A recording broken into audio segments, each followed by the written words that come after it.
Hello, Paul here from the Open Mind Institute. I hope you're keeping well. This is the third video in our self-sabotaging behavior series. In the first video, we looked at what is self-sabotage, right? What is self-sabotaging behavior?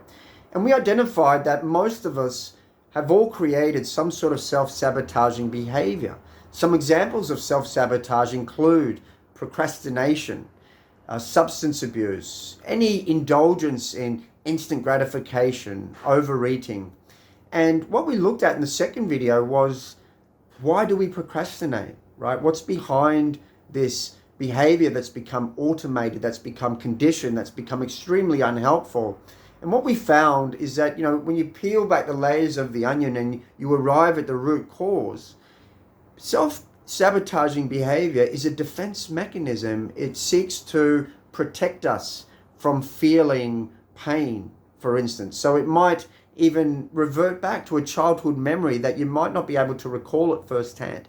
So it might go back to an early childhood trauma, or it might just go back to a previous experience where you felt such a tremendous, almost like a bolt of negative emotion, right? Your body has recalled that negative emotional charge, and we develop these self-sabotaging behaviors to protect us from feeling that, right? But it is working in the short term, right? We might be distracted in the short term, but it is sabotaging our potential in the long term.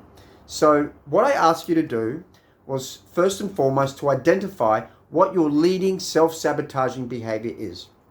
Secondly, I asked you to identify and ultimately write down all the triggers that you can think of. That is, what has to happen in your physical realm in order for you to cave into your urge, in order for you to cave in to your self-sabotaging behavior.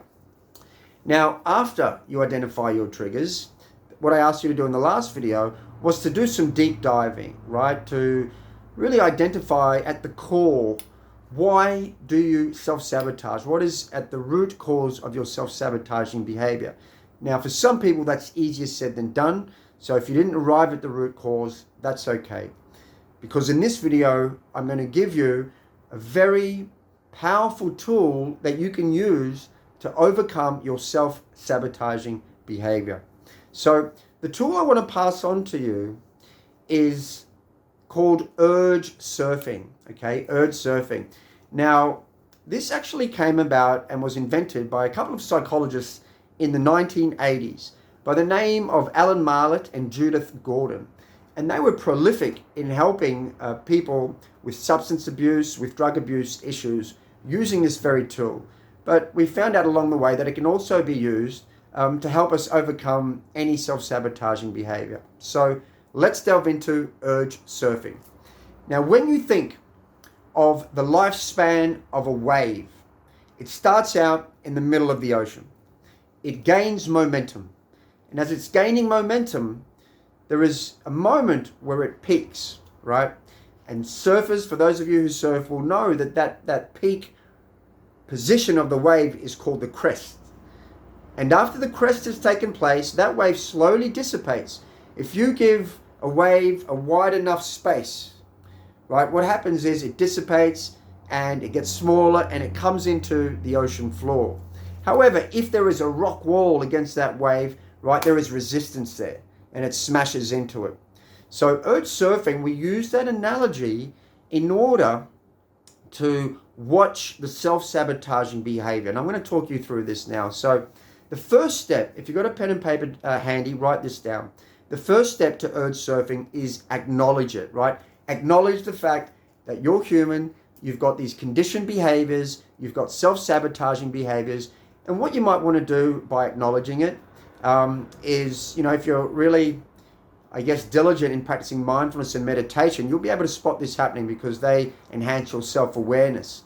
So if you're fairly self-aware and you can feel this self-sabotaging behavior coming on, acknowledge it, and do that by telling yourself, I'm having the urge now to indulge in this, right?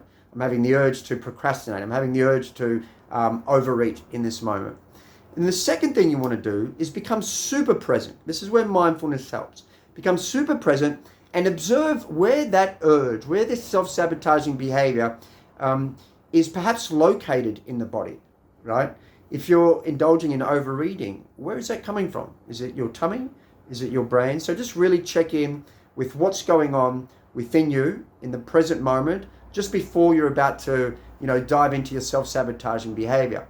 Now, step number 3 is when you're super present and you've checked in with your body, you want to then breathe into it, right? So you might want to do some diaphragmatic breathing or some box method breathing. Just do some deep breathing, right? And after you've done that deep breathing, then this is where we draw in the analogy to surfing. What you do is you watch the urge, you watch the self-sabotaging behavior take place, right? And again, what you want to do is check in with yourself.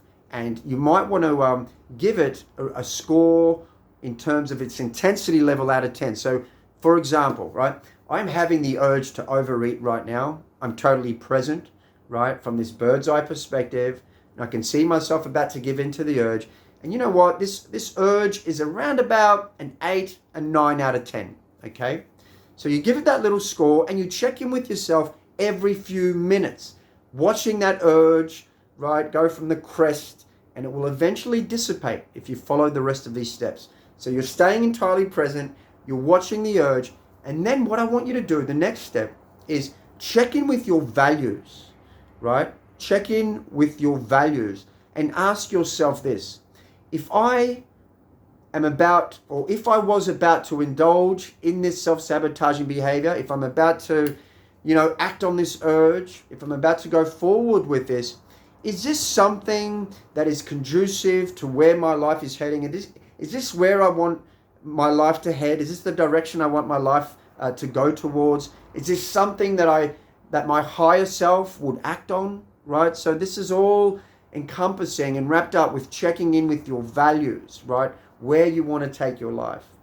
And then finally, right, the final step to urge surfing is, after you've done all that, you have to engage yourself in a positive activity that is sometimes the antithesis or opposite of what you're about to self-sabotage yourself with. So, it's a good idea to just have a handful of activities that you can use to take your life in the direction that you want, whether it's a short burst of exercise, whether it's calling a friend or positively distracting yourself, listening to a podcast, whatever that may be.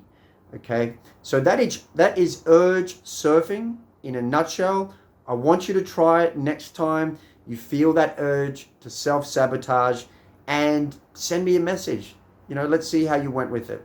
My name's Paul. I'm from the Open Mind Institute. Always keep an open mind, and I will see you in future videos. Thanks for tuning in.